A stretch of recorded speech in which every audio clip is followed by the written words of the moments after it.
You're listening to In My Humble Opinion with Maxilia Robinson and Charles Lewis. Only on 101.3 Jams. IMHO Talk Show. Sir Charles, Miss Max, Razor, AA Ron. Second hour, we are here in this Save the City 2 show. And for this hour, we wanted to shift it a little bit to the educational realm. First hour, economics, and this hour, education. So, Ms. Max, we have the first half. We got some city school, Charlottesville representation. Second half, Jefferson School, African American Heritage Center with Dr. Andrea Douglas. But first, we have two young ladies on the line with us right now that I want to make sure that the families and tell a friend if you need to, but make sure that the city school students and the families know who these two young ladies are, because I just recently met them, but highly impressed with the resources that they have and that they are pushing for our young folks to make sure that they know about what is here for them within our city school system. So we have Kalea Obermeyer and we have Brianna Hill with us. And we're so glad to have you all. Thank you all for joining us. Thank you for having us. Yep. So how about I let you, formally introduce yourselves as far as the office that you're with here in the city schools? Yes, of course. Okay. Hi, everybody. My name is Brianna Hill. I am one of the amazing school counselors at Charlottesville High School. I'm originally from Chesapeake, Virginia. I want to give a shout out to the HBCUs as I graduated from Norfolk State University. Okay. And it has been an absolute pleasure for me to be here in Charlottesville the last 3 years, serving the students and the community of Charlottesville City. Awesome. Hey, look, when you said HBCUs, I thought you were about to say the 757, but you switched to HBCUs because, everybody from Tower want to talk about 757. Well, shout out to the 757. I'm actually in the 757 right now doing this with you guys. So shout out to the 757 and the 434. I got you guys. Appreciate it. Hey, Kalea, how are you today? I'm doing good, thank you. Yeah, so my name's Kalea Obermeyer. I'm the college advisor at Charlottesville High School, and I only strive to be as amazing as Miss Hill over here. But as the advisor, I'm part of the Virginia College Advising Corps, which is an organization whose mission is to help increase opportunities for first-gen, low-income, and underrepresented students. So I'm also from Manassas, Virginia, and I went to UVA for undergrad. Yeah, and I am so privileged now to work at CHS. So I'm happy to be here with you all today. Yeah, awesome. Yeah, thank you all for joining us. Our youth are important. We realize that they're today and the future. And with COVID and everything, right? With 2020, what that has meant, and this school year still kind of being in fluctuation, going up and down as far as are you in person school? Are you virtual? When is it going to change? Y'all. I think the biggest thing for me has been just the attendance piece of itself, of just making sure that the child knows how to reach the teacher, and making sure that that they're accounted for, within the parent portal, those type of forms. I know there's other names for the other ones, I think Canvas, right, is one of them. Canvas and Power School. Just make sure that those things are lining up, because sometimes teacher may give you an email before things register within your online portal. But so we've all been going through it, right? We got Greene County schools represented, Culpeper, Madison, Charlottesville, Albemarle. But from you ladies' desk, with all you've been facing this year, what has been what has stood out to you all most in the ways that you have tackled it? Right. I would say personally for me, the resiliency of the students and the staff and all the faculty members. I remember March 13th of last year, it was yesterday. And it was difficult to just think about, I possibly might not be back in this school building or my office for a while. And in my mind, I'm just this is going to be so difficult. And I didn't realize that a lot of our students felt the same way. And so as we've continued this whole entire time virtually and planning to do our return to learn plan starting March 8th, even though there's been some hiccups and trials and tribulations that a lot of our students have had to overcome, especially with engagement and technology and things like that, and our staff and our faculty as well, all I see is resiliency. All I see is persistence, that we've all as a community just continue to push through together. Our motto for this year is "We are the village," and we truly are the village, because we've powered together and we haven't given up on each other, and that's how we've gotten thus far where we are today. Awesome. And I heard you mention March 8th. You want to go ahead and elaborate on that, give the folks the details on what that is exactly? Yeah, so Return to Learn is a plan that the school board has voted on for us to return partially on March 8th, which is in the next week or so. And so a percentage of our students will be returning in the building, and they have it planned out for where, each cohort or each grade level will be able to come into the building twice a week to, get additional support for any classes that they're struggling in. And then they will go back home and align their time with their synchronous classes. So they'll get that additional support within the morning and then go back home and still go to their synchronous classes in the afternoon. And so as we continue to, iron out and piece together this puzzle and, hope things work out the way that we want to as we continue to develop this plan, we hope to be able to bring in more students, at a later date. So right now we're just focused on a cluster of students, but with hope and with time that everything comes aligned and comes together, we'll additionally get more students in the building, and hopefully my prayer is that we'll all be back, next year. Yeah. Something that makes me pretty excited about, kind of hearing watching the two of you discuss this, is that you play really a vital role in our school system, counseling our kids and talking to our kids, helping the kids figure out what they want to do in the future and a pathway to get there. Right. And when our kids can feel like they can relate to someone, like the person is on their level, that they truly have their best interests at heart, that they want them to be successful, that they look like them, that, just that you can relate, then the possibilities become endless. Really. Exactly. And so, it's so important that our school systems be filled with people like that. So, I just want to put that out there. Yeah.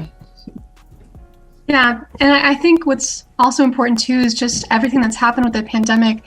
I think we've really seen this call to be more vulnerable and honest with who we are as humans, like outside of these roles too. And I think that students also appreciate and really trust, when we show up as our full selves, and just to say like, hey, this is my background. This is how I'm what I'm going through right now. And if they can see that someone else is going through it, then, they might be called to, engage more and feel more empowered too in their own journey. So I think that's something else I've also noticed in our work this year. And especially the past couple months as students start disengaging more. I mean, we've been staring at screens for a year now. And so, we do see that toll start to take, but just like Ms. Hill was saying earlier, I think the resilience that we've seen from each and every one of our students and our staff is pretty incredible. Yeah. I got a question I got a question that y'all might can't answer, but here it is. What do you do as a counselor when you have students or a student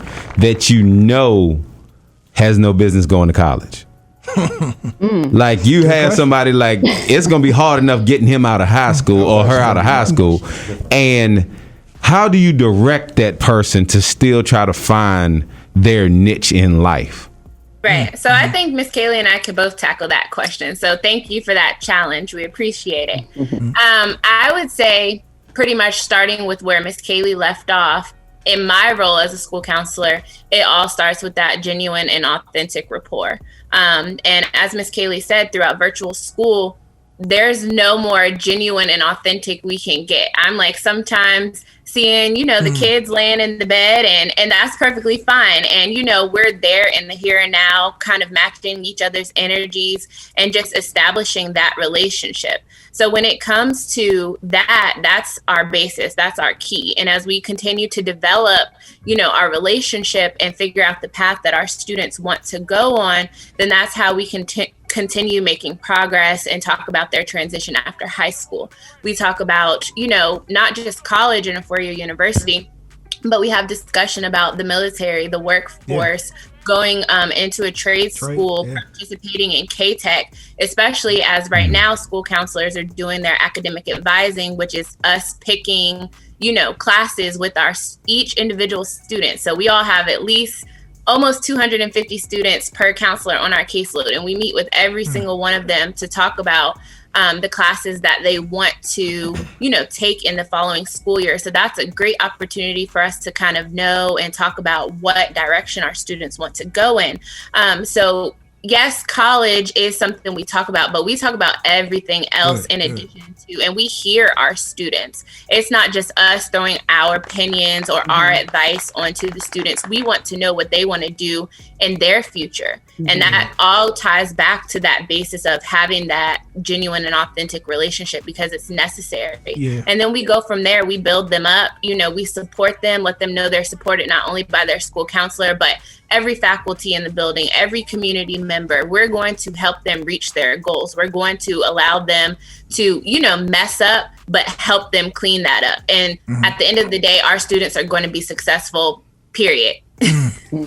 That's good to hear that passion. And Kalea, I think that's a good segue to you. As far as what's the upcoming events and resources that you have for kids who come in your office wanting to know which direction they should go, but they're not in person, right?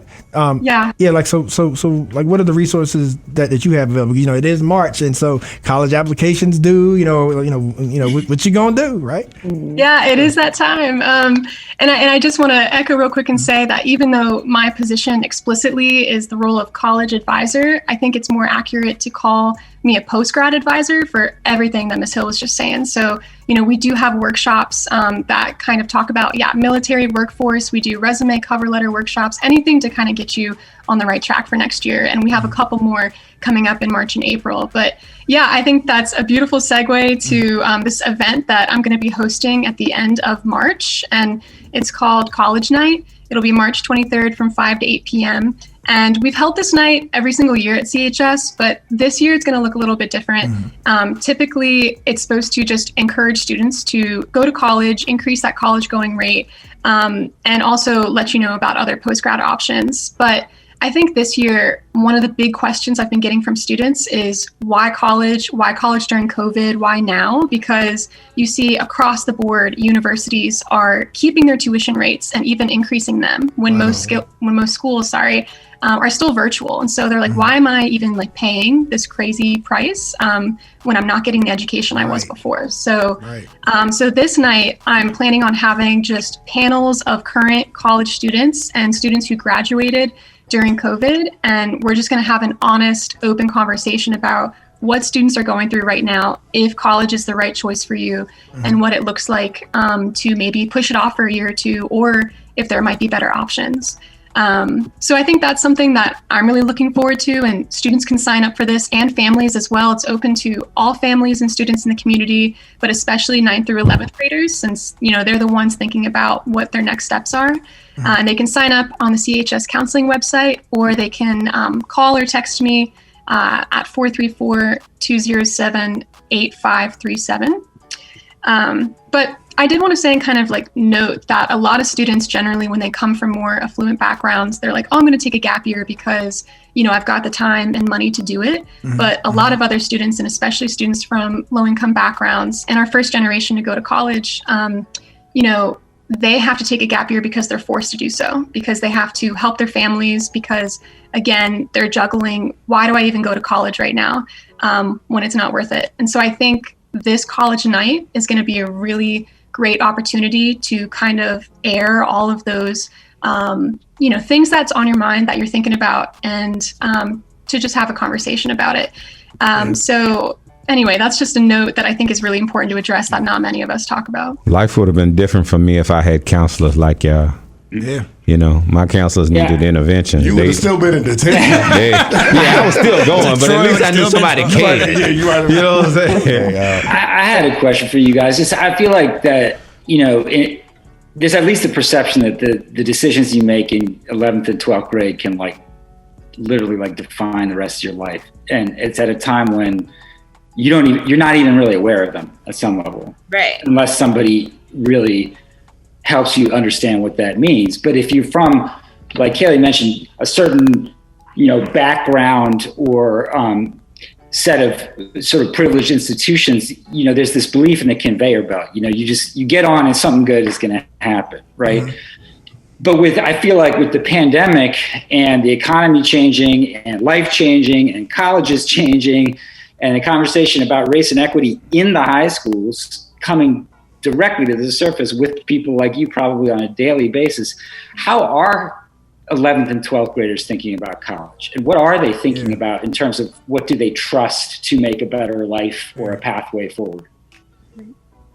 Yeah, I think that's a great question. And I think, unfortunately, what we're still seeing is this mindset that college is the end all be all. And of course, I support college and I think people should go. That's within my role. But again, recognizing it's not for everyone. But I think we're still within this system where, you know, it's either you go to college or you like don't see as much success in your life, or you don't like make as much money or do all these things. Mm-hmm. And a lot of underclassmen are still stuck in that mindset. And I think because of the pandemic, we've only seen like, we don't know where to go from here. We're still getting the data on like what's happening. And I think it's a great question. From what I can tell with my students, I still have a lot who are reaching out to me and are still kind of on this track of, okay, like college is it. But Ms. Hill, I don't know if you've had conversations with students where it's looked any different, but it's just really tough because what we've seen like across the country, there was a report that was published in December by the National Student Clearinghouse Research Center, and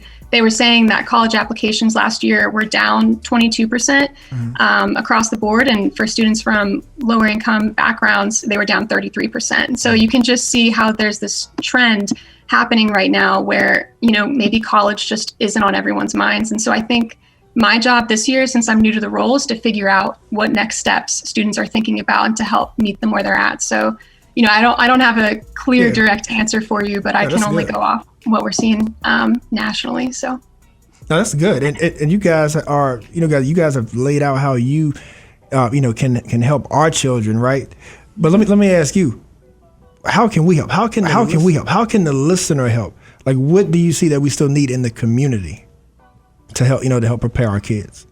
Personally, I feel like just being educated and knowledgeable about, the things that are going on within the school, within the community, listening to this radio segment today, that's a start for anyone who, just isn't aware or who hasn't been in the loop.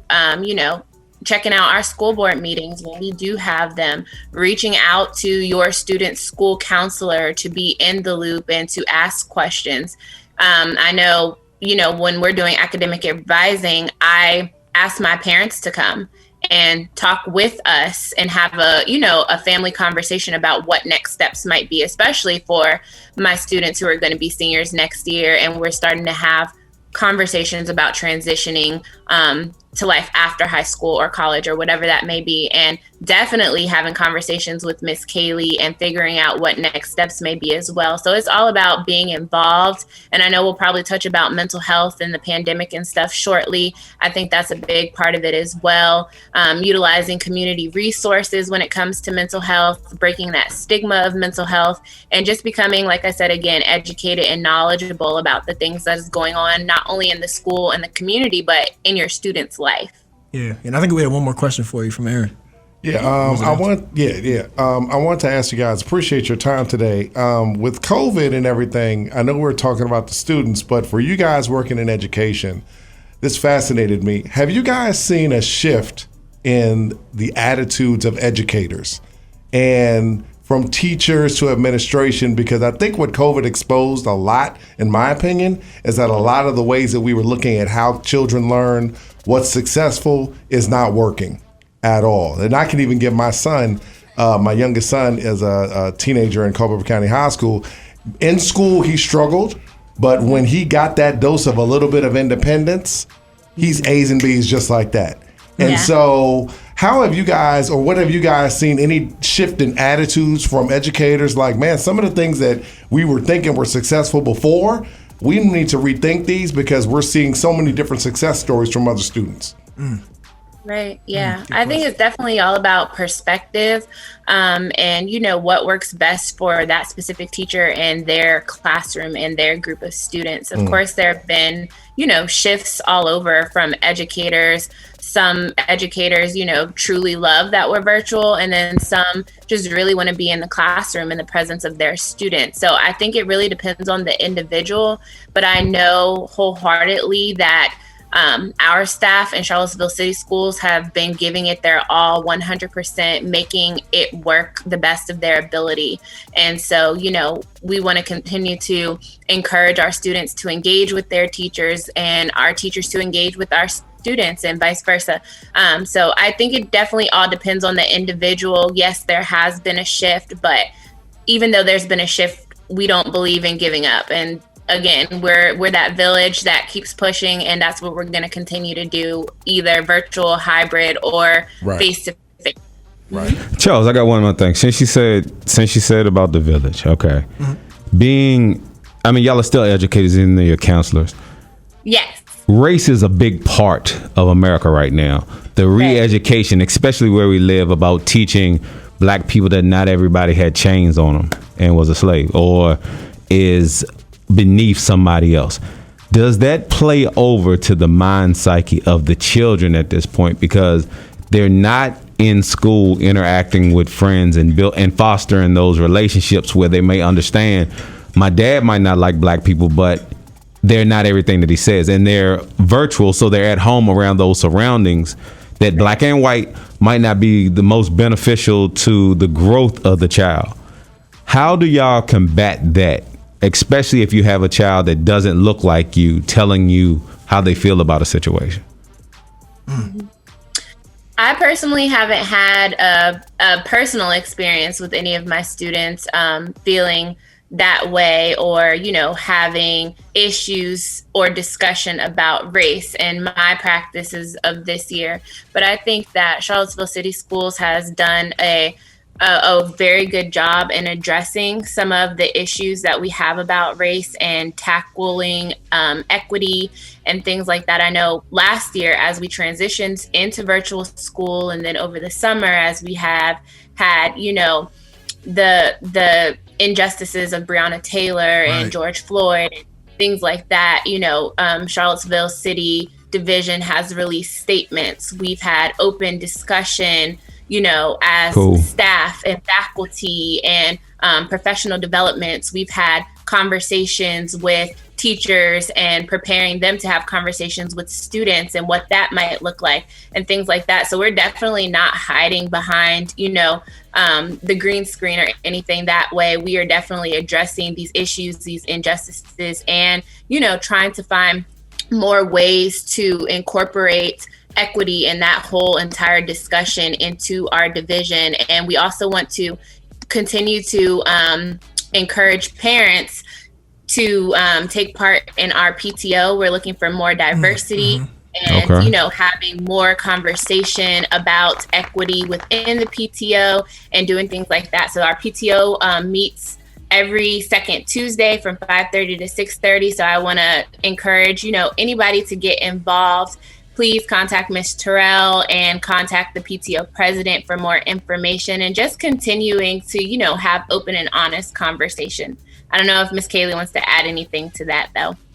Yeah, definitely. And I will say that, we always knew that K through 12 was pretty messed up and always has been. And I think this pandemic has only exacerbated what we know and the inequities that our students of color are facing right now. And in addition to everything Ms. Hill was saying, I think from a student standpoint and how our students are starting to engage more and really show up, yesterday we had an open mic night where students came and, expressed just what they're going through right now, how their voices whether they're being heard or not. We had one student sing a beautiful rendition of Bulletproof and really talked about what that meant for her. And I know that some students within the Student Council Association, we have some wonderful ninth graders who are putting together with the BSU a webinar in March, and they're going to talk about the Black student experience in Charlottesville and just generally as a whole. And so in addition to all the things that our staff are doing in order to really take a deeper look at what's happening right now, we also have students whose engagement and once again resilience is really pushing them and driving them to make these greater conversations in our schools. So those are just a little bit about how they're standing up, because I want to give credit to the hard work they're putting into and to really make sure that they get the credit they deserve. So and I just wanted to quickly add, I'm sorry, that Miss Kaylee mentioned that great opportunity about SCA and BSU and the webinar that they're going to be facilitating in the future. And when I mentioned, having conversations with staff and students, we are definitely trying to incorporate more opportunities for students to be expressive. And so I don't know if you all know, at the high school, we do have something called BKT, which is Black Night Time, where, some students might utilize that as a study hall, and we do have it virtually as well. But moving forward, especially with our return to learn plan, we are trying to look for ways to utilize that BKT time more. And so we want to start incorporating, a sharing time where students feel like they can share their voices with school staff and leadership. And I really feel like a big part of that might be about equity and injustice and racism and things like that. So that is something we're starting to prepare for. And just to let students know that we want to hear from them. We want to hear their voices and talk about the things that they're facing in virtual school and just in their lives in general. Awesome. Man, thank you all so much for the work you're doing, this information. But before we let you go, again, the parents and the students that's listening, how do they reach you to follow up on all these great resources? So go ahead, Kaylee. Sorry. I was going to say, the links for all of these events, you can find them on the CHS school counseling website. You can just Google school counseling. And then you can also email me personally for all college and post-grad plans at obermek1@charlottesvilleschools.org. Or again, you can call and text me at 434-207-8537 for literally anything. It doesn't even have to be college related. I just love to connect with people. So you can reach me there. And Ms. Hill, I don't know if you have an additional yes, I have a boatload of additional support that I would just love to share on air. First, going back to the school counseling team, Miss Kaylee mentioned the CHS school counseling website. Every last single school counselor's information is up there, including their email and their Google Voice number, since we are currently virtual. So please check that out if you want to reach out to your student school counselor. Community supports that we have that we just wanted to highlight for students. There are various community supports. So we have the Ready Kids hotline, which is where teens can call and share their worries or concerns. And their number is 434-972-7233. We have the crisis hotline for teens. Teens can connect if they need help in any way. And that is a text line. So that is 741-741. And they're there for social and emotional support for the youth. We have the Region 10 Emergency Services number, and their hotline is open 24/7. Their number is 972-1800. If you want any supports about LGBTQ plus support, please reach out to your school counselor. We can put you in touch with a program that we have for youth ages 14 through 20. Any parents who are looking for additional support about food drop-off for students, please contact the the division nutrition department, 434-245-2830. We have our Green Dot program, which is through Sarah, which is a bystander intervention program that we push out during BKT as well. And then we also have our newest partnership with Wild Rock, and they're offering a nature group.